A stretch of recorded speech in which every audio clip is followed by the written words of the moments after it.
చేయడం జరిగింది. డీకే అన్న గారిని మరి చాలా హ్యూమిలేట్ చేసి పార్టీలో నుంచి పంపించింది మీరు కాదా అని చెప్పేసి అడుగుతున్నారు. ఈ రోజు మళ్ళీ మీరే మాట్లాడుతున్నారు. నిజంగా అక్క చెప్పినట్టుగా చాలా బాధాకరమైనటువంటి విషయం. మా కుటుంబాలన్నీ కూడా రాజకీయ చరిత్ర గల ఉన్నటువంటి కుటుంబాలు. మరి మేము అనుకోని పరిస్థితుల్లో రాజకీయాలకు రావడం జరిగింది. నేను ఒక 3 నెలల ముందు వచ్చిన తర్వాత అక్క వచ్చింది. అయినా కూడా అప్పటి నుంచి సిన్సియర్ గా పార్టీకి పనిచేసినాం. ఇక్కడ కూడా కేసీఆర్ గారి నాయకత్వంలో పనిచేస్తా ఉన్నాం. వాళ్ళు ఏంటంటే ఈ రోజు మరి కావాలని మమ్మల్ని మరి డిమోరలైజ్ చేయాలని, ఎందుకంటే మేము ఏదో ఒకటి మాట్లాడుతూ ఉంటాం. ప్రభుత్వ పరంగా ఉన్నటువంటి తప్పులను ఎత్తడానికి మేమిద్దరం మాట్లాడుతూ ఉన్నాం. కేటీఆర్ గారు మాట్లాడుతున్నటువంటి సమయంలో మేము శ్రద్దగా వింటా ఉన్నాం. ఎందుకంటే వారు చెప్పినటువంటి మాటలు ఏవైతే ఉన్నాయో జూనియర్ శాసనసభ్యులకు ఇది బాగా తెలిసొచ్చే విధంగా ఉండాలని వారు చెప్తున్నటువంటి విషయం.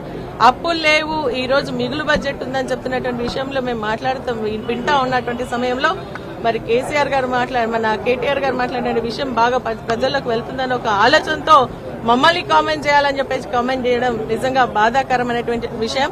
ఆ రోజు ద్రౌపదికి అవమానం జరిగితే నిండి సభలో, ఈ సభలో మరి మహిళలుగా మాకే కాదు రాష్ట్రంలో ఉన్నటువంటి మహిళలందరూ కూడా అవమానపరిచిందిగా మేము భావిస్తా ఉన్నాం. ఈ రోజు కాంగ్రెస్ పార్టీలో మహిళలకు గౌరవం లేదు. అక్కడ ఉన్నటువంటి వాళ్ళు కూడా మాట్లాడుతూ చెప్పడం జరుగుతోంది. ఈ రోజు మమ్మల్ని సీతక్క గారు మాట్లాడుతూ ఉన్నారు. ఆ రోజు మరి మీరు ఈ పార్టీలో ఉండి మోసం చేసిండ్రు కదా, ఈ రోజు మీరే పార్టీ నుంచి వచ్చిండ్రని చెప్పేసి మేము కూడా అడుగుతా ఉన్నాం. మరి ఈ రోజు మీరు ఆ విధంగా మాట్లాడొచ్చా అని చెప్పేసి అడుగుతా ఉన్నాం. నిజంగా మేము కమిట్మెంట్ తో ఉన్నాం. ఈ రోజు కేసీఆర్ గారి నాయకత్వంలో ప్రజలకు సంబంధించినటువంటి అంశాలన్నీ కూడా మేము నెరవేర్చాలన్న ఒక ఆలోచనతో వారి నాయకత్వంలో పనిచేసినటువంటి సమయంలో మమ్మల్ని ఈ విధంగా మాట్లాడి అవమానపరచడం, ఇది మమ్మల్ని కాదు రాష్ట్ర ప్రజానీకానికి అవమానకరం అని చెప్పేసి కూడా మేము భావిస్తూ, రేపైన ముఖ్యమంత్రి గారు, డిప్యూటీ ముఖ్యమంత్రి గారు మీరు ఆలోచన చేయండి. మీరు మాట్లాడినటువంటి మాటలు మహిళలు ఏ విధంగా గాయపరుస్తున్నాయో మీరు ఆలోచన చేయండి. ఒక మహిళ పట్టుకుని మరి మా కేటీఆర్ గారిని అంటారు, మీ వెనకాల ఉన్నటువంటి అక్కలు ఇక్కడ ముంచి అక్కడికి వచ్చిండ్రు, మీ బతుకు బస్టాండ్ అవుతారని. ఎప్పుడైనా గుర్తు పెట్టుకుని రేవంత్ రెడ్డి గారు, అదేవిధంగా డిప్యూటీ ముఖ్యమంత్రి మరి భట్టి గారు మీరు గుర్తు పెట్టుకోండి.